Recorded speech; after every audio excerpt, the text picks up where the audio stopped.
سابق DGISI جناب فیض حمید کے خلاف قانونی کارروائی کا آغاز کر دیا گیا ہے، جس کو کورٹ مارشل کہا جاتا ہے۔ پاکستانی تاریخ میں کبھی کسی DGISI کے خلاف اس قسم کی کارروائی نہیں کی گئی۔ چیف جسٹس آف پاکستان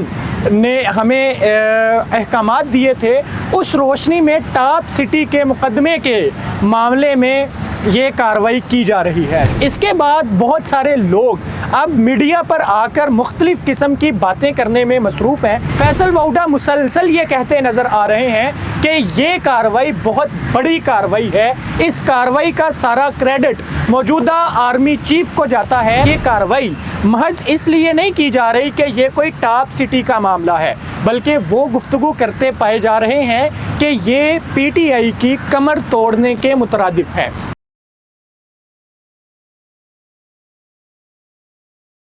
بات چل نکلی ہے تو دور تلک جائے گی۔ کل ISPR نے ایک پریس ریلیز جاری کی جس میں یہ اعلان کیا گیا کہ سابق DGISI جناب فیض حمید کے خلاف قانونی کارروائی کا آغاز کر دیا گیا ہے، جس کو کورٹ مارشل کہا جاتا ہے۔ یہ سب سے بڑی تادیبی کارروائی ہے جو فوج اپنے محکمے کے اندر اپنے کنڈکٹ کی خلاف ورزی پر کارروائی کرتی ہے، اور اس کا اعلان کیا جانا گویا کہ بہت بڑا اعلان تھا، کیونکہ پاکستانی تاریخ میں کبھی کسی DGISI کے خلاف اس قسم کی کارروائی نہیں کی گئی۔ یہ پاکستان کی تاریخ میں اپنی نوعیت کا پہلا واقعہ ہے کہ کسی ریٹائرڈ DGISI کے خلاف باقاعدہ کورٹ مارشل کیا جا رہا ہے۔ اس پریس ریلیز کو اگر ہم دیکھیں تو یہ دو حصوں میں مشتمل ہے۔ پہلے حصے میں یہ بتایا گیا ہے کہ اس کارروائی کا مقصد یہ ہے کہ جو چیف جسٹس آف پاکستان نے ہمیں احکامات دیے تھے، اس روشنی میں ٹاپ سٹی کے مقدمے کے معاملے میں یہ کارروائی کی جا رہی ہے، جبکہ دوسرے حصے میں اس بات کا بھی اعلان کیا گیا ہے کہ سابق DGISI جناب فیض حمید کے خلاف کارروائی عمل میں اس لیے بھی لائی جا رہی ہے کیونکہ انہیں ریٹائرمنٹ کے بعد مسلسل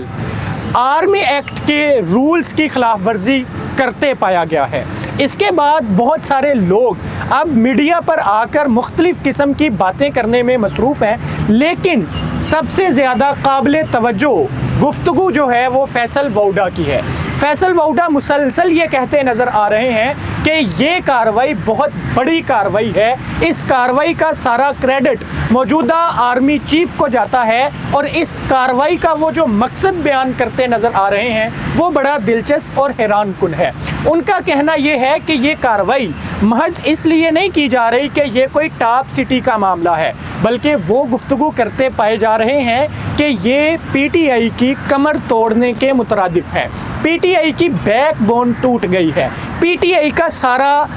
کیا دھڑا فلاپ ہو گیا ہے۔ فیصل ووہڈا صاحب یہ بھی کہتے نظر آ رہے ہیں کہ اس کارروائی کے بعد اس کارروائی کو 9 مئی تک بھی لے جایا جائے گا، اس کارروائی کو PTI کے معاملات کے ساتھ بھی جوڑا جائے گا۔ وہ ملک میں ہونے والی بغاوت سے بھی اس کارروائی کو جوڑنے کا اعلان کرتے نظر آ رہے ہیں، جبکہ وہ ارشد شریف کے قتل، عمران خان پہ ہونے والا حملہ اور اس قسم کے دیگر کئی اہم ترین معاملات جو پاکستانی سیاست اور ریاست سے جڑے ہوئے ہیں اس کے ساتھ جوڑتے نظر آ رہے ہیں۔